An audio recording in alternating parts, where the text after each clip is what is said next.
Welcome to the Batmandrew Podcast. This is our loot drop edition, and we're talking the boys. Welcome, players, to the next level. Here on the Batmandrew Podcast, we believe that life is an immersive experience, best lived one campaign at a time. Every week, we load up a new save file and dive deep into the most interesting worlds across video games, movies, and all things fandom, all brought from the perspective of just an everyday regular dude like me. Today's mission is locked and loaded and ready for launch, so grab your controllers and remember, your campaign starts now. What's up, everybody? Welcome to the Batmandrew Podcast. Like I said a second ago, this is our loot drop edition, so we're kind of streamlining the Batmandrew Podcast a little bit. I was doing the podcast, and I was doing these things called loot drops, where I'd kind of review the content that we consume. I was doing this thing called For Those Who Come After, where we're talking about like things that came, from the past that kind of revolutionized or changed the way we consume content nowadays. Like we did an episode on PlayStation 2, for example, about how it kind of ushered in the age of gaming that we're in right now, that kind of stuff. And I've decided that I'm just going to kind of streamline it. We're going to do 2 podcasts a week. We're going to do it on Monday and on Wednesday. And whatever falls into that category of what to talk about, we're going to just talk about it. And this is a loot drop edition where we're talking about the boys in particular. So the boys just finished up its series finale. And holy crap, it was a great series finale. Like, what was it? Was it as grand as the show itself? No, there were probably opportunities that they could have had to be able to make the last episode better, but to be honest, they stuck the landing for the boys. I thought it was a fantastic final episode, and I think that, I don't know about you guys, but watching it, obviously this is going to be a spoiler review, by the way, if I haven't said that already, but watching the boys really, like that series finale, when they're in the Oval Office and they're fighting, and all of a sudden Butcher and Homelander's going at it, and then Ryan comes in out of nowhere, and you had Ryan and Butcher and Homelander all fighting. It gave me kind of like Captain America Civil War vibes, right? Like I thought the fighting in that moment was pretty good. And then right there at the end, where you had both Ryan and Butcher holding down Homelander, and Nico blasting the superpower, out of them. Like I thought it was a very well done final fight that was honestly very good, considering like just how gruesome and gory and great a lot of the action combat had been in this series, right? So it wasn't completely over the top. It wasn't a small miniature Ant-Man going inside of a guy's dick and then sneezing and blowing him up. Like it didn't have to have that level of gore to it or dark humor, but it did well to give us what I honestly felt was a very satisfying ending. And man, at the end, when Homelander is begging and pleading for his life, what can I say? Anthony Starr, I'll say it. He is on the same level as Homelander, as Robert Downey Jr. as Iron Man, and as Ryan Reynolds as Deadpool. Like, he was born to play Homelander. And what's funny about that, right, is that like not a lot of people knew who Homelander was before the boys, but also not a lot of people knew who Iron Man was before that first Iron Man movie, right? So it was an opportunity. Yeah, we all knew Hugh Jackman and Wolverine, right? Like we didn't know Hugh Jackman, we knew Wolverine, and Hugh Jackman played that role exceptionally well. But the reason why I don't bring that up necessarily is because we all knew who Wolverine was. Not a lot of people knew who Deadpool was before the Deadpool movie, before he was introduced, before Ryan Reynolds made him super popular. Yeah, like fucking nerds like us did, but the mainstream media had no idea anything about Deadpool, anything about Iron Man. So those characters really embodied, those actors really embodied those characters and made them who they were. I think Anthony Starr did the same thing for Homelander. I really do. And so to me, like if I'm looking back at the boys and I'm thinking, what made this series?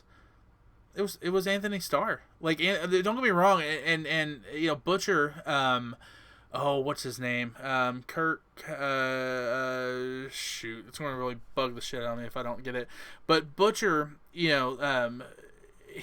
was Carl Urban. Where did I get Kirk? What the fuck? Carl Urban did a great job as Butcher as well, but Anthony Starr as Homelander was top notch, and I think that the series with them both and everything that they were fighting against and the feud that lasted through the course of 5 seasons, to me, the final episode really paid it off. So you mix that with like all the dark humor that they had, all the politically sharp and gripping drama that they had. Like it was a very well done show.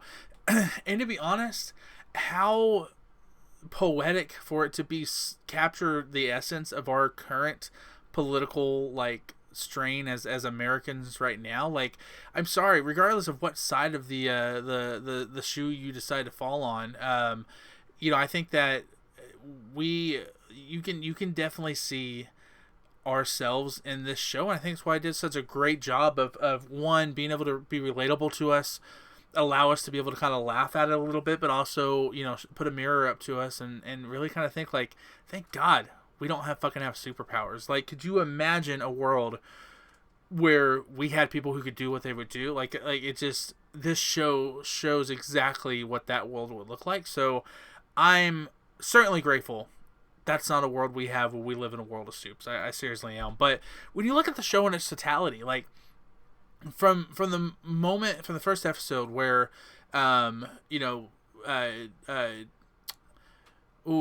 Huey, where his girlfriend gets ran over by A-Train, and just completely obliterated, and then after that, just everything we went through, like they found a way to continue to up the ante and the gore factor without, oddly enough, going way too over the top, in my opinion. Like, it all felt very in universe. Like, it never felt like they did something that was so crazy it took me out of the show, which just speaks to how crazy the show really was. But honestly, I think that when you look at the show as a whole, it did a great job of representing the genre. Is it for everybody? Absolutely not. I loved it. Probably not going to let Grayson watch it anytime soon. I know my wife really wasn't a fan because of all the gore and the way that they kind of portrayed the characters. So it's not going to be for everybody. But if it's up your alley, it's really up your alley. And I think that if you, by any chance, are listening into this and you haven't watched The Boys, which I think is insane, it definitely is worth giving it a shot. You'll be able to tell in the first couple episodes if it's going to be a show that you're going to like or not. Like, if you can't get past the first couple episodes, then don't bother watching the rest of the season. I will tell you too, like, one of the things that kind of stood out to me in a positive way that I didn't expect was the addition of Soldier Boy. I don't really care for the actor. Man, I am blanking on all these people's names. He was a guy from Supernatural. I'm not a huge fan of him to begin with. I just think that he I don't know. I think he's a little bit Jason Ackles. I think he's a little bit of an overrated actor, if I'm being honest. But man, he really fit the part of Soldier Boy to the point where I'm going to watch the spinoff show. I don't remember what the name of it is. Vought Rising, I think was what it was called. But I'm definitely going to watch the spinoff show because I thought Soldier Boy was great. And the line where this last season where Homelander breaks him out of the hibernation tank thing again, and Soldier Boy's trying to gain his bearings, and he just looks up at him. He's like, "Did you fuck me?" And Homelander's like, what? No. He's like, "Did you fuck me?" Like, it's just some kind of inbred shit. Like, it just, that humor, I don't know. It worked so well. And so to see this character unfiltered in his own show in the 60s where, like, that kind of shit was acceptable, like, I just think it's going to be absolutely bonkers, right? So overall, The Boys, great show. I loved it. Thought the ending was really great. I will probably eventually watch it again and do a rewatch of this show. I think it's definitely one of the best television superhero shows that we've ever gotten. I would put it up there with the likes of Penguin. Even though Penguin only had one season, I think I'd put it up there with Peacemaker. I think I would put it up there, even though a very different show, with Arrow and The Flash. I think I'd put it up there prior to The Boys finishing. And I don't know if I have a favorite superhero television show. I'd probably say that up there would be the Superman and Lois show. This last one with Taylor Hoechlin as Superman. Tyler Hoechlin, I think is his name, but whatever. I would put that up there as well. I think The Boys would have to definitely be in the top 3 for me for all-time favorite superhero television shows. So yeah, I loved it. But I do think it presents a much larger question. Does The Boys usher in a new era of R-rated superhero content? Not Daredevil, not Deadpool, not IPs that we already know and trust. I'm talking about the deep cuts from like Image style 90s comic book and graphic novels. I'm talking about people like Spawn. I'm talking about some of the other characters like Wildcats, for example, or Cyberforce or Witchblade. Are we going to see studios like Amazon, maybe Netflix, continue to try to roll the dice and bring us these B, C, D, E list type characters and give us a R-rated superhero genre television show that is, included of all the blood, all the nudity, all the gore, but with a great storytelling behind it? Because I think there are some great characters out there that you could really do this with.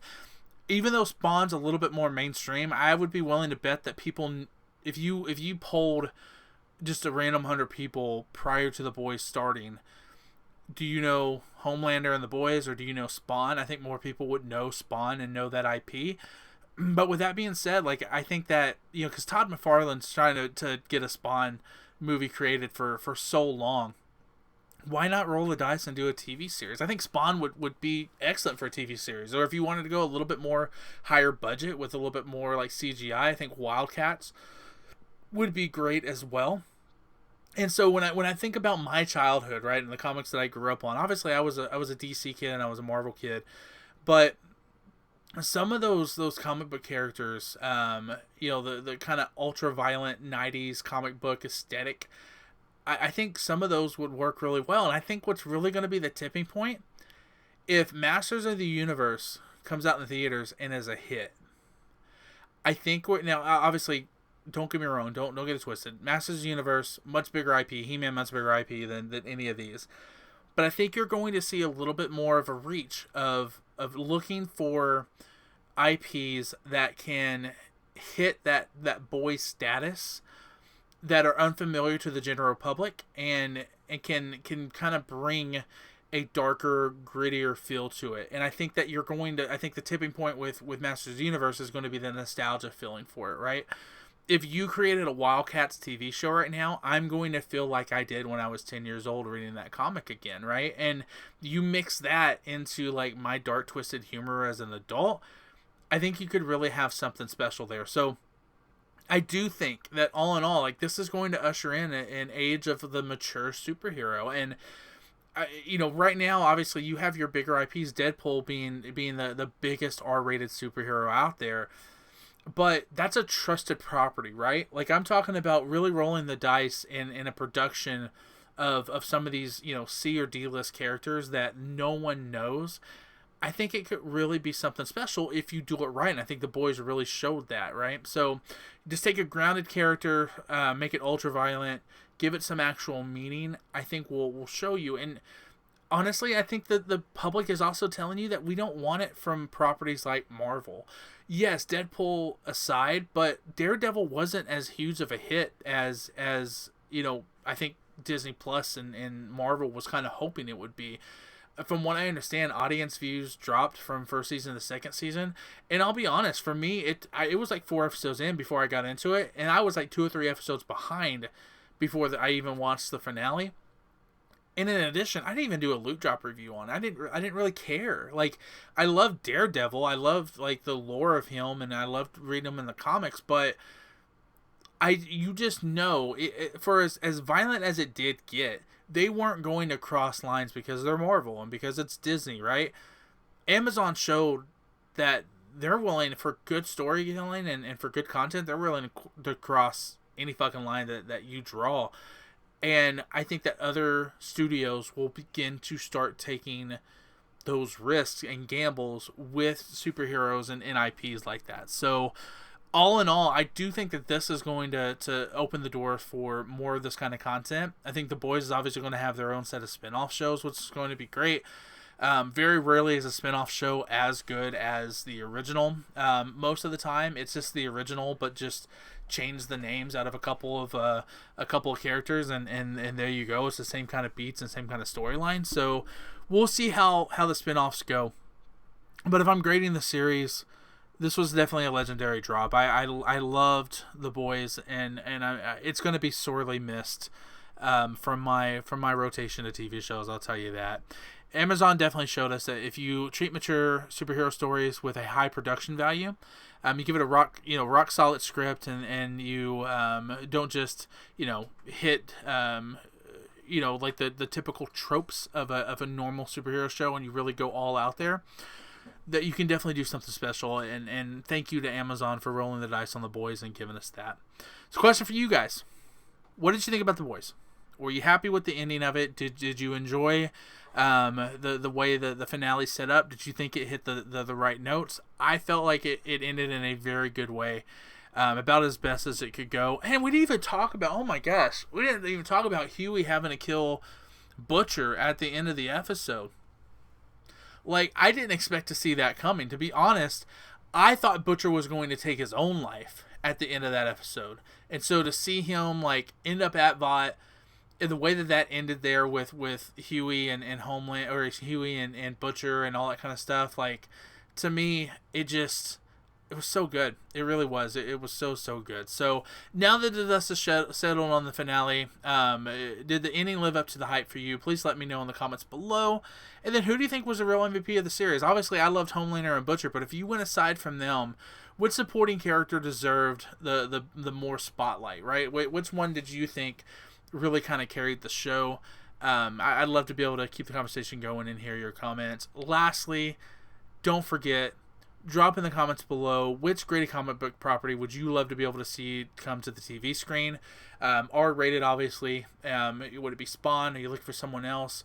I think that there are a lot of great characters that could really take over a void that the Boys is leaving in our universe. So I'd love to be able to see what your guys' thoughts are there as well.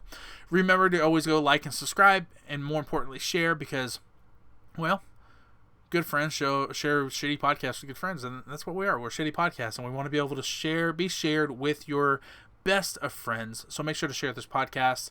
And I say this all the time, guys, but I truly mean it. I know it's hard to make time for the things that we love. So the fact that you stuck around this long, listen to me ramble a little bit about The Boys, and then talk about what potential we could see with things like Spawn and all that kind of stuff. I know it's hard to make time for the things you love. So the fact that you stuck around this long, I truly appreciate it. I really do. Make sure, again, go like and subscribe. I did that backwards. I usually say that first, and then I do the like and subscribe, so I ended up getting it twice. I'm 100 episodes into this podcast. I still suck at it, but I'm trying for you guys. So that should at least deserve a like for this episode, right? And I'll catch you guys again on the same Batmandrew time at the same Batmandrew channel. Thanks, guys.